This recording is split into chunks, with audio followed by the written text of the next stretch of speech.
बिस्मिल्लाहिर्रहमानिर्रहीम।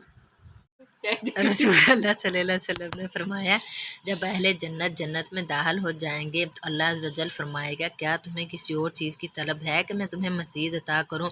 वो कहेंगे, ऐ हमारे रब, जो तूने हमें दी है इससे बढ़कर क्या होगा? अल्लाह ताला फरमाएगा, मेरी रज़ामंदी सबसे बढ़कर है। रसूल अल्लाह सल्लल्लाहु अलैहि वसल्लम ने फरमाया, मैं इस शख्स के लिए जन्नत की एक जानब में एक घर का जिम्मेदार हूँ जो झगड़ा छोड़ दे गरचा हक पर हो, और जन्नत के दरमियान में एक घर का इस शख्स के लिए जो झूठ बोलना छोड़ दे गरचा वो हंसी मजाक ही में हो, और जन्नत की बुलंदी में एक घर का इस शख्स के लिए जो अपने हलाक को उम्दा बना ले।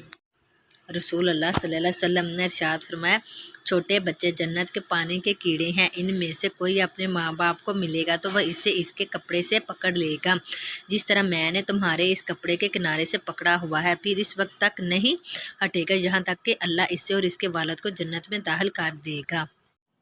रसूल अल्लाह सल्लल्लाहु अलैहि वसल्लम ने फरमाया, मैं क़यामत के दिन जन्नत के दरवाज़े पर आऊँगा और दरवाज़ा खुलवाऊँगा।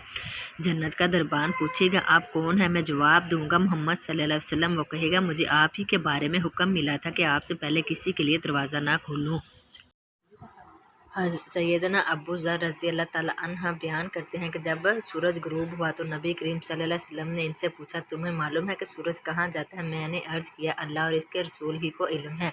आप सल्लल्लाहु अलैहि वसल्लम ने फरमाया, ये जाता है और अर्श के नीचे सजदा करता है, फिर दोबारा तलु होने की इजाज़त चाहता है तो इसे इजाज़त दी जाती है, और क़यामत का वह दिन भी करीब है जब ये सजदा करेगा और इसका सजदा कबूल ना होगा और इजाज़त चाहेगा लेकिन इजाज़त ना मिलेगी, बल्कि इससे कहा जाएगा कि जहाँ से आया था वहीं वापस चला